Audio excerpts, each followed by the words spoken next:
wanted to start by apologizing. I did not get a video up last weekend. I'm really sorry. It was my birthday weekend and I was really busy, so I just didn't get around to it, but I'm back and I'm going to be doing the final video in my Daily 5 series. It's going to be on read to self, read to someone, and listening to reading.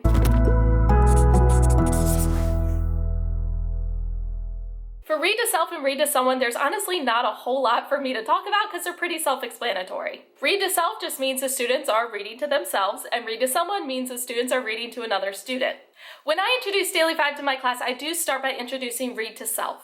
When I first introduce read to self, I make an anchor chart with my students and we talk a lot about stamina. My students know that stamina is being able to do something for a long time without giving up or without getting tired. I spend the first few weeks of school just building stamina for read to self. So every single day we sit down, we read to self, and I time us, and then we compare how long we were able to read each day and we make a graph of it. Once we actually start Daily 5, my students do get to read to self in the library area of my classroom. If you saw my classroom tour video, then you've seen this a little bit. I have a lot of pillows and chairs and comfy things for them to sit on, so it's really a privilege for my students to be able to read to self in the library. Now, sometimes it just works out that I don't have an even number of students at read to someone, so if there's ever an odd student out, I do have a basket of what I call book buddies. Basically, they're stuffed animals for the students to read to. Most of them have came from Kohl's, but I've gotten them a couple other places. My students really like them because most of them are book characters.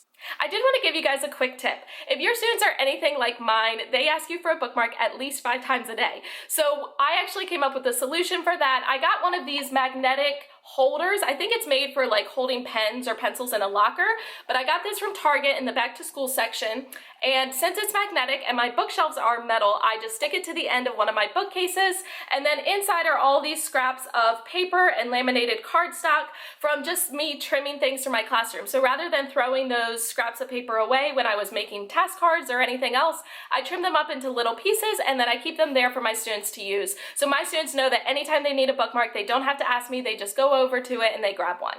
I did want to spend some time talking about how I organize my classroom library and my student book bins. So I have to apologize again.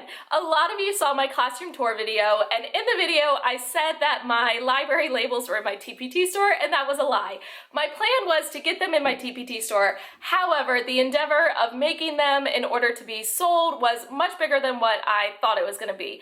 Basically, I just made the labels that I needed for my library, but in order to put them up for sale, I needed to add a lot more to it, and I just didn't have the time, so I'm sorry. They have not been in my TPT store until now. I have been busting my butt the past 3 days to get them done, and they are finally in my TPT store, and they are on sale for the first 24 hours. So if you are interested in those from my classroom tour video, you can go get them. I'm going to explain a little bit of how I use them. In my library label pack, I tried to include as many different options for you as I could possibly think of. So I do have all the months, all the seasons, all the holidays. I have a bunch of just different categories. I have authors. I have a ton of popular book series. I have Lexile levels, AR levels, DRA levels, alpha levels, numbered levels, pretty much everything I could possibly think of, I put in there for you. So what I recommend to you is go through your classroom library books.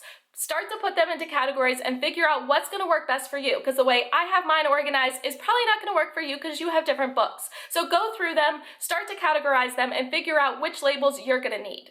In my library, I actually have 2 different sections. I have one section with a bunch of colored bins. Those are all my personal books that I have bought for my library, and I recommend getting them at Goodwill. I now go about twice a week. The books at my Goodwill for kids books, it's 3 for $1, which you literally cannot beat. So I have gotten a ton more books for my classroom library this year. It's like doubled in size, which I really like because I like to give my students as many options as possible. Then I have another section of my library, and it's actually books that belong to my school. So the books that personally belong to me are categorized by either author or category or book series, and then the books that actually belong to the school are organized by Lexile level because most of them were already labeled and it just made sense for me. All of my library labels have a unique symbol in the corner. None of the symbols are repeated, and the symbol has something to do with the book series or the author or the category. So here's one example for Junie B. Jones. I picked a bow, and then for the 39 Clues books, I did pick a key. So then what I have is each different label then has an entire page of the individual symbol. So I actually attach these to the books, that way my students know where to return them.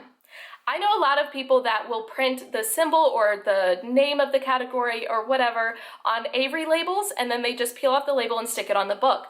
I love that idea because it's really simple. You just print it and then you peel them off. However, I have tried stick-on labels and they have never stayed. A couple months in, they start to peel off and then I have to relabel them all, and it's way more of a hassle than it's worth. Now, my book labels are actually not made to be printed on Avery labels. They're actually made just to be printed on regular printer paper. What I do is I cut them into strips, and then I have a 1-inch punch, and I'll put one in my Amazon store under Teacher Favorites. And I use that 1-inch punch to punch them out because these are all 1 inch, so it punches them out perfectly. Then what I do is I actually attach them to the corner of the book with packaging tape. So again, here's an example. This was my Juna B. Jones label, and you can see the symbol in the corner is the bow. So in the corner of my Juna B. Jones books, I have that bow, and it again is just attached with packaging tape, and then the students aren't able to take them off. Again, here's my 39 Clues books. My symbol was the key. And then on the corner of the books, I have that key label attached with packaging tape, and then my students just match the label on the book to the label on the library bin, and they know where to put it away. Now, all of the labels are black and white. I did that, A, to save ink, and B, a lot of my bins are colored, so I prefer just to have a black and white label. However, if you wanted color labels, you can just print them out on colored paper, and that way you can find the exact color to match your classroom theme. There are different ways to attach the actual library labels to the bins, and it all depends on the shapes, sizes, and textures of the bins that you choose.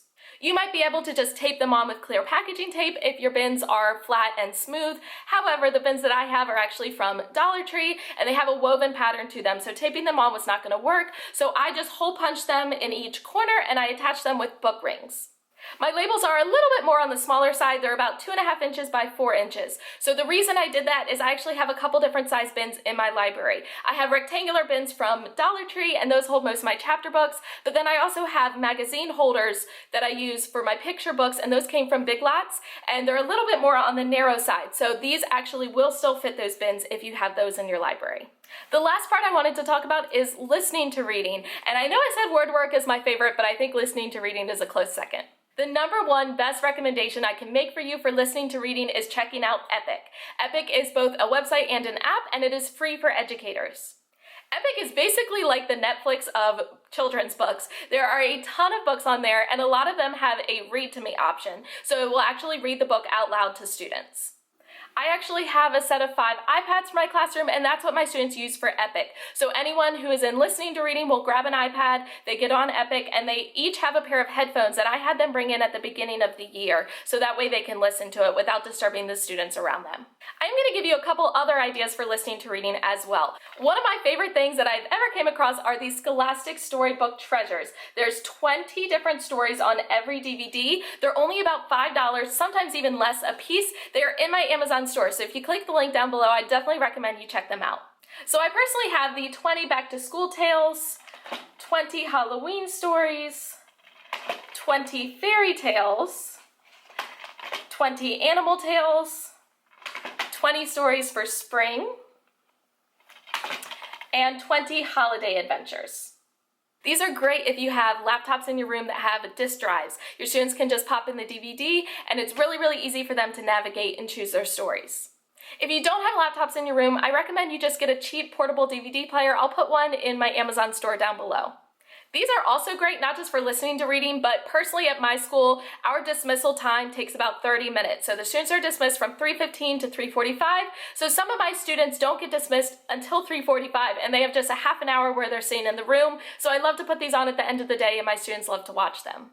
Okay, I think that is everything. Again, I really appreciate you guys watching my videos. That wraps up my series on Daily 5, but my video next weekend is going to be on a little bit of guided reading and how I incorporate literature circles into my guided reading time for my highest students. Also, just a reminder, the Redskins do play today, and they're playing against the Detroit Lions, and we should win, and if that is the case, my entire store will be 20% off all day tomorrow.